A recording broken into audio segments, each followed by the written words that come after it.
Hi everyone, welcome to another episode of Life Made Simple. We're doing a tool review of the Milwaukee M12 Rotary Tool. I was thinking to myself recently, other people have a use for this rotary tool. I know it's very popular if you do woodworking. Hey, I don't do any woodworking myself. All of my stuff is auto mechanics. So is this the right tool for me to add to my DIY toolbox? I'm going to show you how I use it. I'm going to show you some of the features and give you my opinion, and then you can decide whether it's the right tool to add to your DIY toolbox or not. The Milwaukee Rotary Tool here is $100 at Home Depot. That's $100 Canadian. And it's model number 2460-20. So it comes with the following. You've got the rotary tool, the collar here. It'll accept anything from, I believe, 1/32 to 1/8 size bits. It comes with 5 1.5 inch diameter cutting wheels. It comes with the attachment to place the cutting wheel onto, so you can attach it to the rotary tool.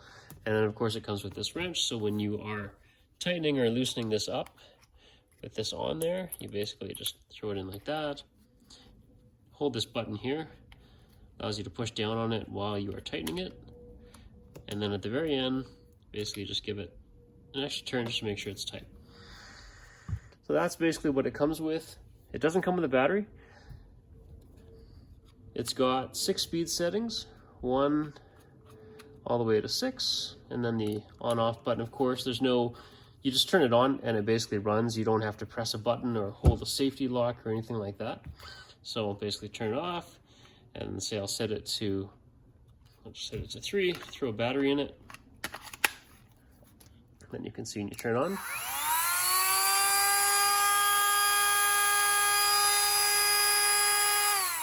And of course, when you turn it on there, you get to see the typical Milwaukee battery indicator lights there, 4 bars, or 4 dots, I should say.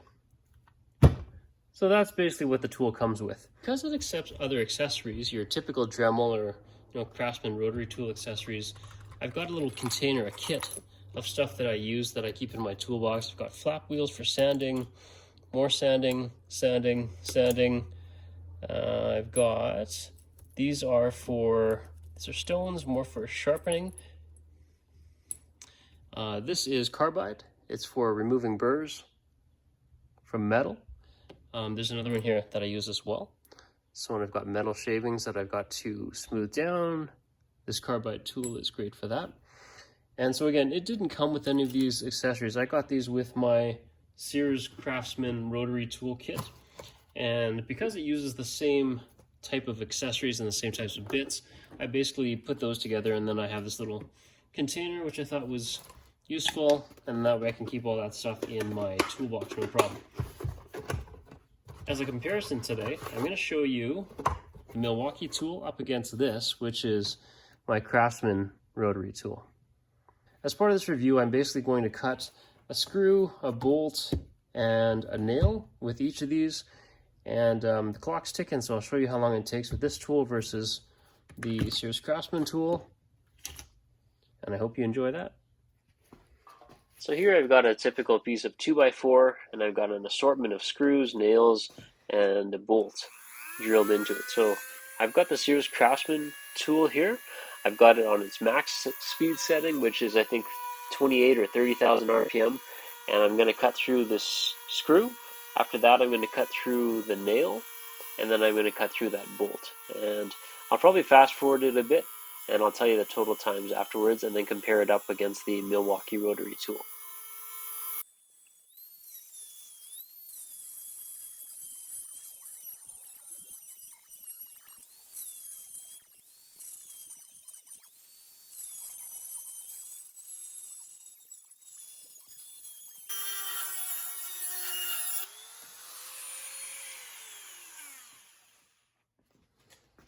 And now I'm going to do the same test with the Milwaukee rotary tool. I'm going to cut the screw, the nail, and then that bolt. The Milwaukee tool on speed setting 6 is 32,000 RPM. And I'm not going to fast forward through this one. I'm going to play it through for you in real time.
Here I'm using the Milwaukee Rotary Tool to sharpen a pair of steel scissors.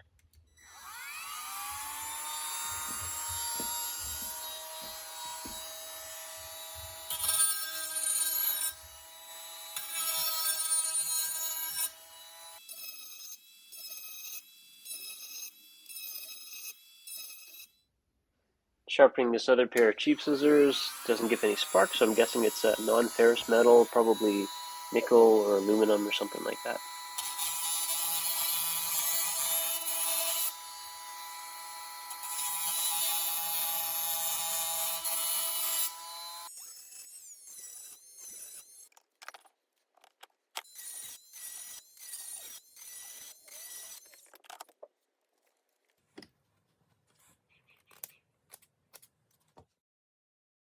Now here I'm using a flap wheel on the Milwaukee Rotary Tool to help me clear up some rust on the fender so I can repair it and repaint it.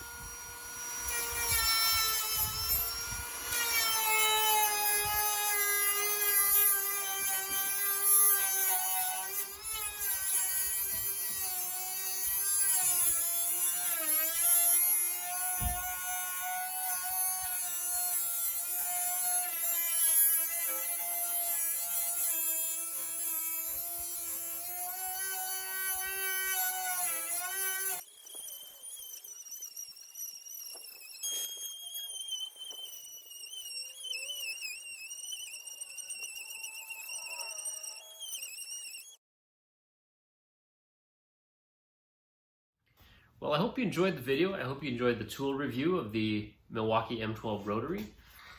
Overall, would I recommend this for a DIY toolbox? If you do a lot of cutting, like whether it's bolts or cables, or you want to remove rust, yeah, I find this tool is pretty useful. I honestly don't use it nearly as much as, say, my cordless ratchet or my impact wrench. So I would say this is one of those optional DIY tools for my toolbox. As you have a rotary tool, you tend to find more and more uses for it. That's what I've heard, and that tends to be the case actually from my experience. But overall, I don't really need this in my DIY toolbox. I'm glad I have it. But if I had to limit the number of items I was buying or bringing with me, then this would probably not be a part of my toolbox by default. Having said that, it's a great tool. It seems more powerful than the Sears Craftsman one that I compared it with. It's got the M12 battery, so if you have the M12 tool set, then it's pretty straightforward because all the batteries are obviously interchangeable and reusable with the M12 tool set. And then the last thing that I want to mention too is this isn't something that I contacted Milwaukee about, but I read this online. This device only comes with 5 cutting tools. And someone had asked Milwaukee, why do you only include that? Why don't you include all the accessories that Dremel or whoever might include? Milwaukee's response was basically they included what their users use more of and less of what they don't. So the user base for this Milwaukee tool tends to be cutting, whether it's cutting bolts or cutting cables or whatever. That tends to be what this user base is using this tool for. So they included 5 really good quality cutting wheels. And aside from that, they didn't include anything else. As I showed you with my accessories, those came with the Sears Craftsman rotary tool, and obviously they're usable for this as well. So I just put that all into a container and throw it in my DIY toolbox. I hope you enjoyed watching this tool in action as well as the review of it overall. If it was helpful, let me know by hitting that like button. Comment if you have a question or some feedback, share your own experience, and then lastly, subscribe so you can be notified of all of our latest DIY and tool review videos. Thanks for watching, everybody.